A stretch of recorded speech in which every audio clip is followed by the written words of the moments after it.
بسم اللہ الرحمن الرحیم۔ السلام علیکم ورحمۃ اللہ وبرکاتہ۔ حضرت سیدنا قاضی ابو عبداللہ محمد بن احمد بن موسیٰ رحمۃ اللہ علیہ فرماتے ہیں کہ ایک مرتبہ ایران کے موجودہ دارالخلیفہ طہران کے قاضی حضرت سیدنا موسیٰ بن اسحاق علیہ رحمۃ اللہ رزاق سے ملنے گیا۔ اس وقت قاضی صاحب مسند قضا پر بیٹھ کر لوگوں کے مسائل حل فرما رہے تھے۔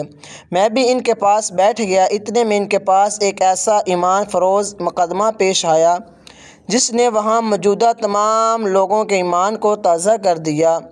ہوا کچھ یوں کہ ایک نقاب پوش عورت حاضر ہوئی جس کے سرپرست کا دعویٰ تھا کہ اس عورت کا نکاح کے وقت 500 دینار مہر مقرر ہوا تھا، مگر اس کا شوہر مہر کی رقم ادا نہیں کر رہا، اور جب شوہر کو بلا کر پوچھا گیا تو اس نے کہا کہ مہر کا یہ دعویٰ بے بنیاد ہے۔ قاضی صاحب نے مدعی سے کہا کہ اپنے دعویٰ ثابت کرنے کے لیے کوئی گواہ پیش کرو جو اس بات کی گواہی دے کہ واقعی اس مرد نے نکاح کے وقت 500 دینار مہر مقرر کیا تھا۔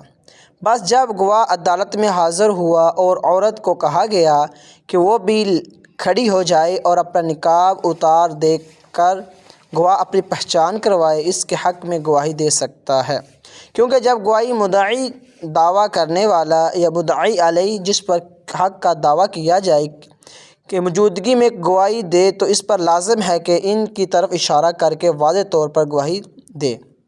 وہ عورت حیا والی تھی، اس لیے بے نقاب ہونے میں بس و پیش سے کام لینے لگی۔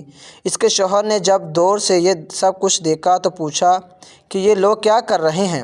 اس سے بتایا گیا یہ گواہ میں جو دیکھنا چاہتا ہے کہ اس کے نقاب کے پیچھے واقعی تمہاری زوجہ ہی ہے، تاکہ پہچان کر اس کے حق میں گواہی دے سکے۔ یہ سن کر غیرت مند شوہر پکار اٹھا، انہیں روکے دو، میں قاضی صاحب کے سامنے اقرار کرتا ہوں کہ جو دعویٰ میری زوجہ نے مجھ پر کیا ہے وہ مجھ پر لازم ہے۔ میں 500 دینار ادا کرنے کو تیار ہوں، خدا را میری زوجہ کا چہرہ کسی نامحرم پر ظاہر نہ کیا جائے۔ چنانچہ گواہوں کو روک دیا گیا، عورت کو واپس بھیج دیا گیا، اور جب اسے بتایا گیا کہ اس کے شوہر نے مہر کی ادائیگی کا اقرار کر لیا ہے تو بہت بڑی حیران ہوئی۔ پھر جب اسے یہ حقیقت معلوم ہوئی کہ اس کا شوہر اس قدر غیرت مند ہے کہ اس نے مخصوص اپنی بیوی کی حیا کی لاج رکھتے ہوئے اسے بے پردہ ہو جانے کے خوف سے مہر کی ادائیگی کا اقرار کیا ہے، تو شہر کی غیرت نتاثر کا تیز بن کر اس کے دل میں کچھ اس طرح بوست ہوئی کہ اس کے دل کو دنیا ہی بدل گئی، اور وہ یوں گواہ ہوا، جب گواہی ہو جائے تو میں اپنے مہر معاف کر دیا، اب میں دنیا میں اس کا مطالبہ کروں گی نہ آخرت میں۔ یہ مہر میری غیرت مند شوہر کو مبارک ہو۔